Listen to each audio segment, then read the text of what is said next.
Today we're going to be talking about my experience of working on a $5 million movie set. This project was filmed 6 years ago this summer, and it came out in theaters almost 5 years ago this summer. So this is not anything new, but I still get people asking me about it. So I wanted to put this together for you guys. You're going to get to see some never before seen behind the scenes footage that I got with my phone throughout the 6-week production of the film Overcomer.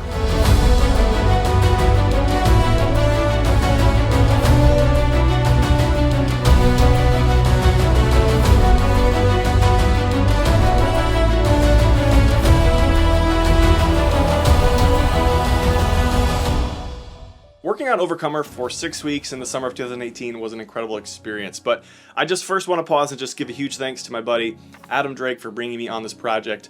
He brought me on the 3 prior feature films that I worked on before Overcomer.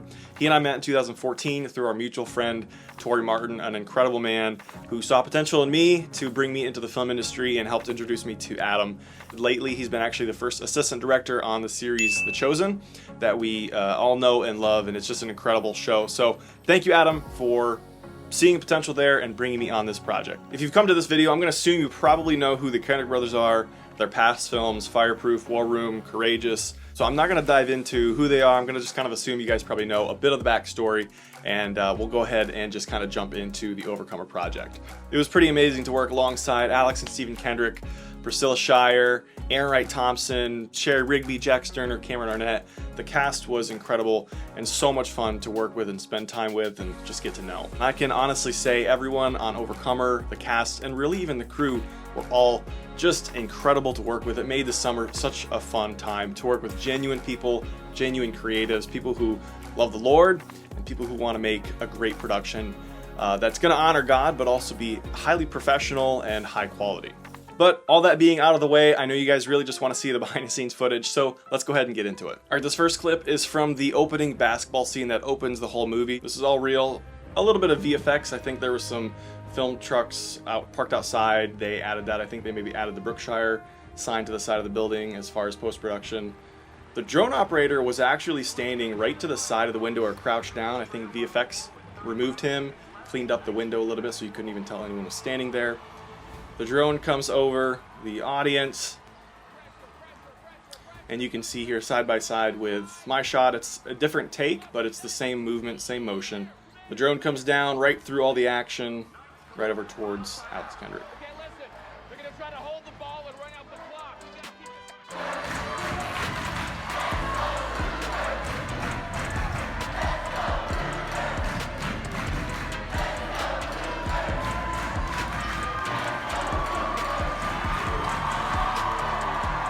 It was just a really fun day, lots of good energy. Here's another clip showing the basketball scene. So we would actually take our extras and we would flip from side to side of the gym. So if we were gonna shoot one way, we would move everyone to the other side of the bleachers, film all of our angles that way. When we were ready to flip, we'd move all the extras, mix them back up so no one was sitting next to each other, so colors were, different, move them to the other bleachers on the other side, and shoot the other way. And so that's what's going on here. And dollar. Action!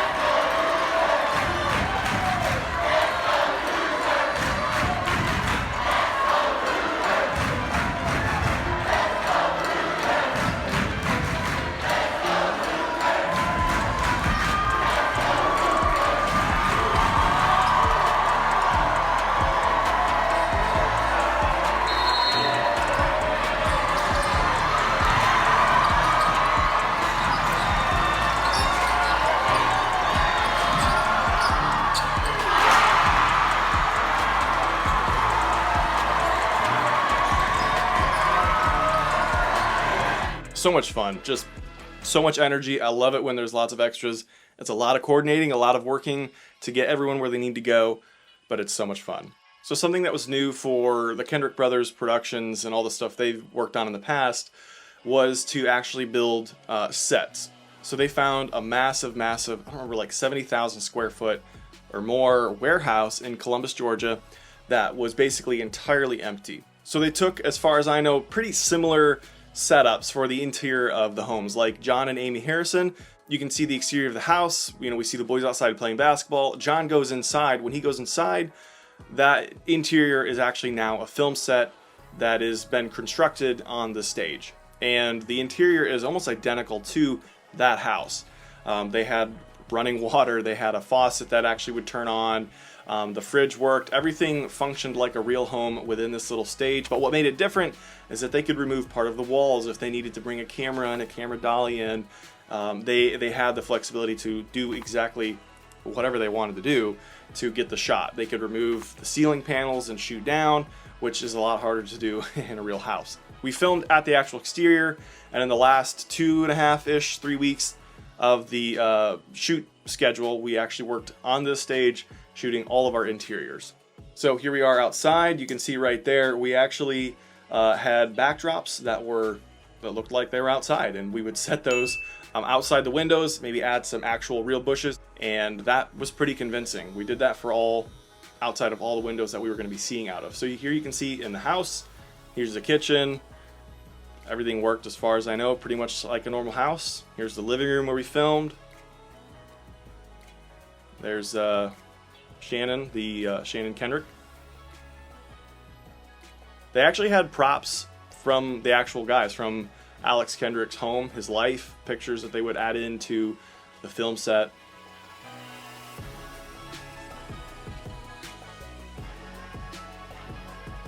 The detail was incredible. It was very realistic. So I'm just going to pause it right here and tell you a funny little story about something in this frame, something that made it throughout the film. When I got the call in May, I was on my way to town with a couple friends, and my phone rang and it said Honolulu, Hawaii, and then it showed the number. I thought it was a telemarketer call, and I had just gotten a couple telemarketer calls earlier in the day, so I just didn't think anything of it.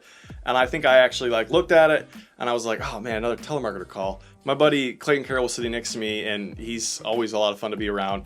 Grabbed my phone, answered it, and just screamed, Aloha! Just screamed it into the phone and hung up.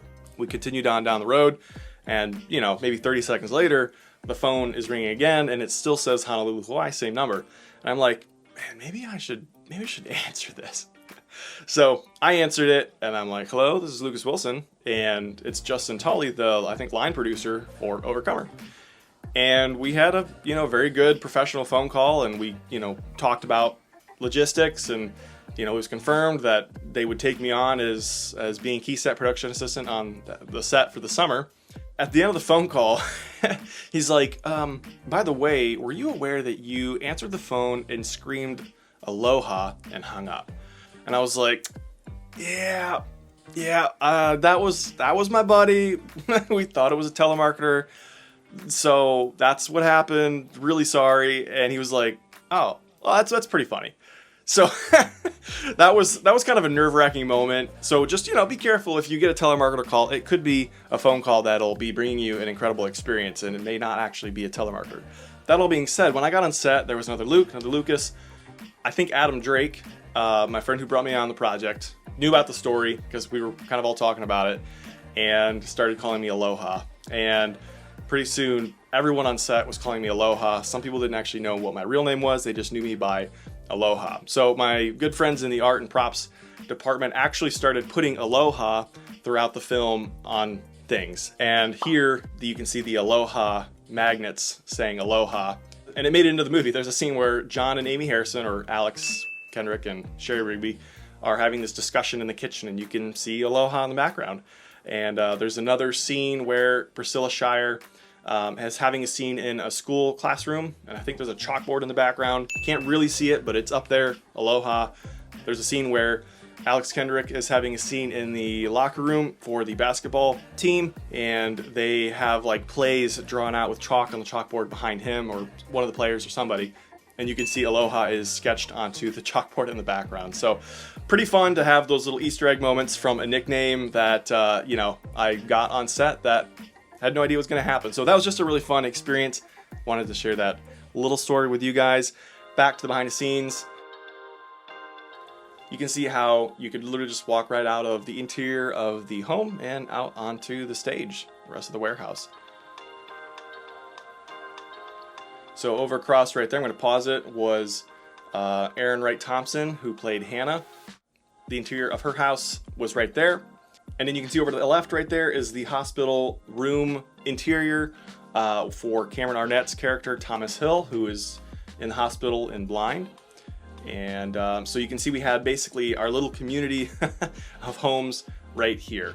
Here's another look at the entire army of people. We've got Video Village, our sound mixers, directors. They're all watching monitors. They can listen to the audio through headphones of what's being said. Here's our hospital scene right here. You can see, again, they have the backdrops hung in the background.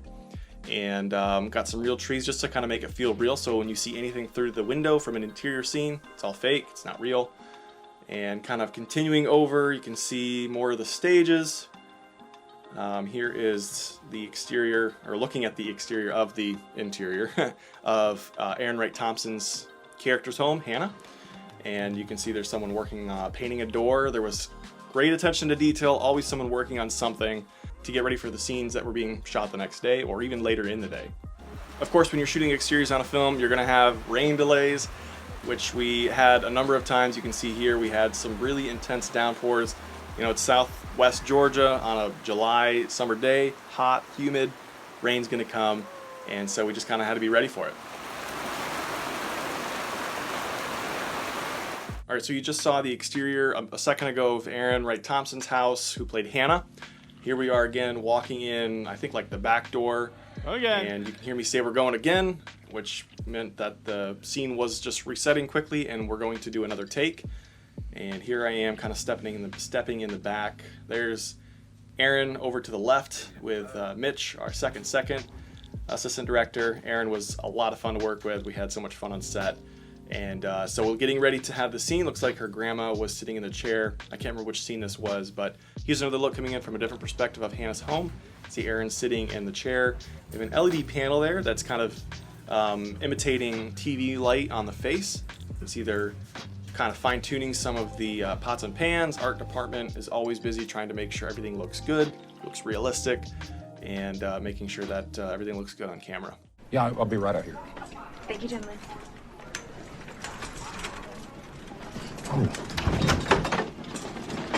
I'm sorry, sir. I didn't mean to disturb you. All right, moving over to the hospital room for the character Thomas Hill, which is on the stage just a few feet away from Hannah's house, where we just saw Aaron playing Hannah a minute ago. Here we see Alex Kendrick and Shirer Rigby coming in to visit Thomas Hill.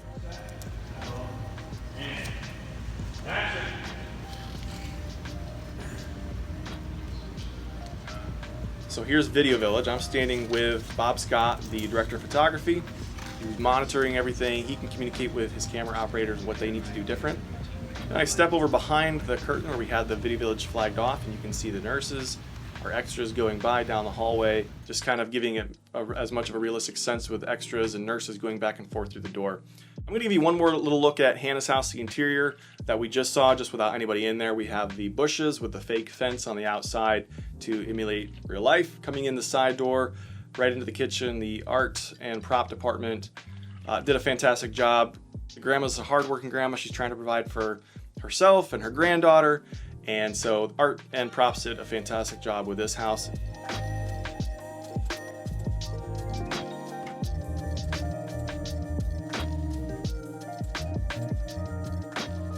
And coming right out on the other side. Here's another shot from the inside of Hannah's house. You can see the crew is trying to get the table level, make sure everything is where it needs to be so it looks good on camera. Looks like Alex is giving some direction to Aaron, talking through the scene, emotion for the scene, you know, where things are going, how maybe her delivery should be. So just all kinds of little moving parts happening at the same time to make the production work and to stay on time and make an awesome production. Not much.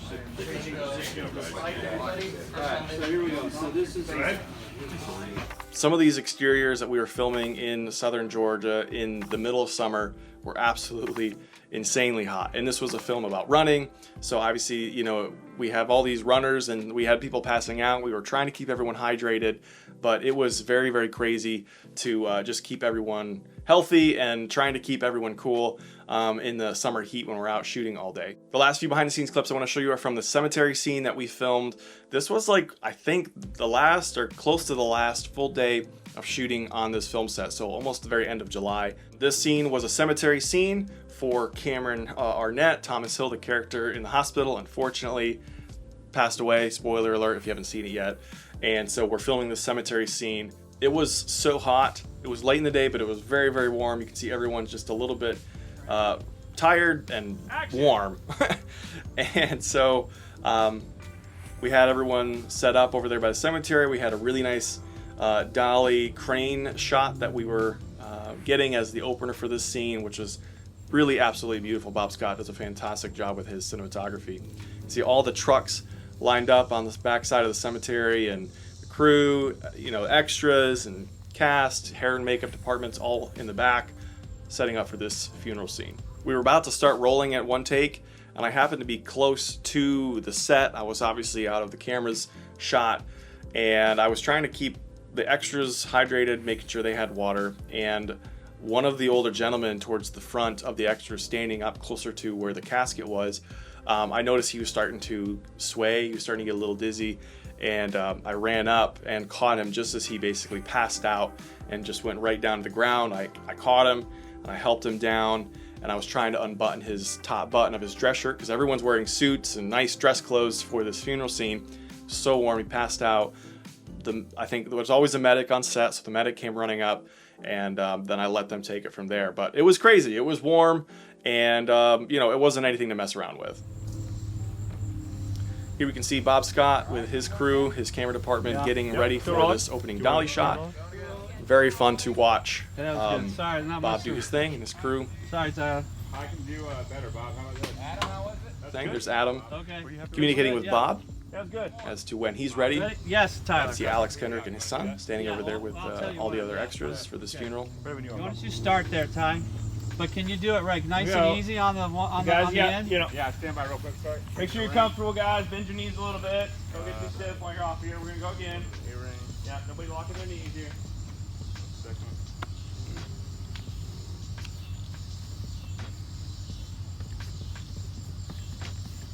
You want to rack in, Bob? Yeah. So, but I just wanted you to do it nice and easy. Okay. Can you show me out? That's all the way out. Okay, and then. Stand by. Still rolling. And dolly.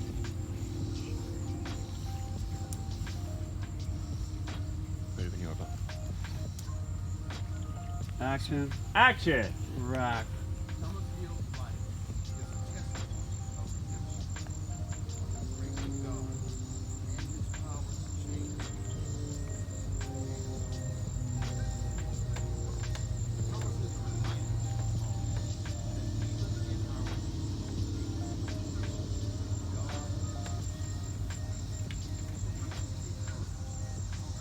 Reverse your move.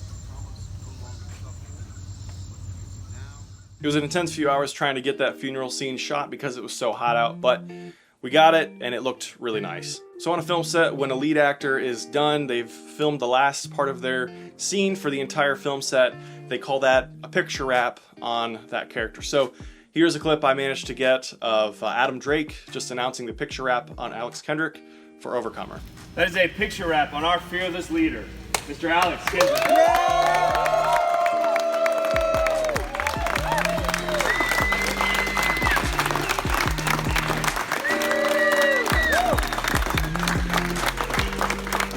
So one of the very last things we shot that entire summer, the last scene that we filmed, was a scene of Aaron down by the edge of the river, the Chattahoochee River that splits Columbus and Alabama. It was kind of fun to come back to this spot to film this scene because just a couple weeks before that, on a day off, the entire crew was gifted a chance to go whitewater rafting down that part of the river, which was a lot of fun. Good times. And we didn't tip over. We actually my boat made it through. It was fun. And so you can see there's actually some people whitewater rafting right down there while we were shooting this scene. And a really, really crazy river when the water is high. So you can see all the work that went in just to get this scene of Aaron down by the river. We had tents just in case people got warm. We had the crew camera department getting some B-roll of the river. We had Dave Svensson getting his Steadicam ready for this scene. But it was such a fun way to kind of end the entire summer. A lot of the crew was down there, and it was just a kind of a great way to wind down. You know, the summer's basically done. Everyone's a little less stressed because we kind of had everything done and out of the way.